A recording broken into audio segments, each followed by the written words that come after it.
So, sex addiction as an intimacy disorder, I think sometimes people are kind of caught by surprise when you hear people talk about it that way, because you think about sex addiction as being about sex. And really, what we know is that sex addiction has really hardly anything to do with sex at all. It presents as these problematic sexual behaviors, but what the disease really is an intimacy disorder. And what we mean by that is that early on in a person's story, they'll share some experience where there's a really high element of shame. A lot of times it goes back to their early childhood, but they'll talk about this experience of real intense shame. And then what happens is that in that moment, a person seems to kind of separate into two different people.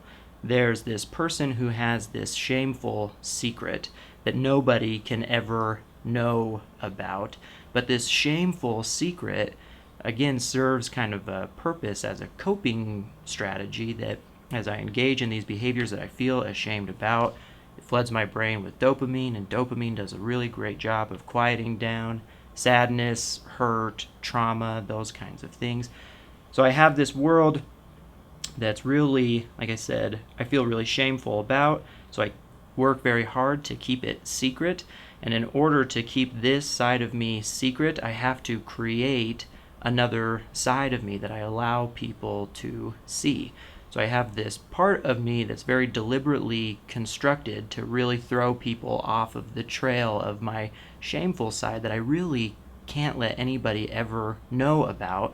And I live my life in these dual states for years and years and years and years. So the real problem with that comes is that if I'm living as two different people, and neither one of these people is a real, whole, authentic, congruent person, it really prevents me from being able to connect intimately with anybody. Because real intimate connection, where you really know the inside and the outside of another person on a holistic level, really requires a certain level of congruency and authenticity. And if I'm actively living a split life as two different people, it makes it really impossible to form intimate connections.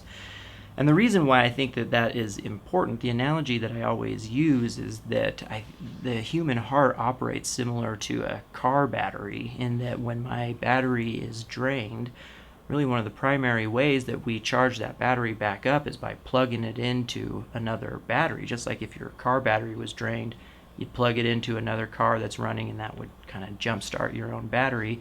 And so the jumper cables to the human heart is intimacy, is emotional, spiritual, intellectual connection with another person on a deeper level. It's nourishing to the human heart, to the human soul.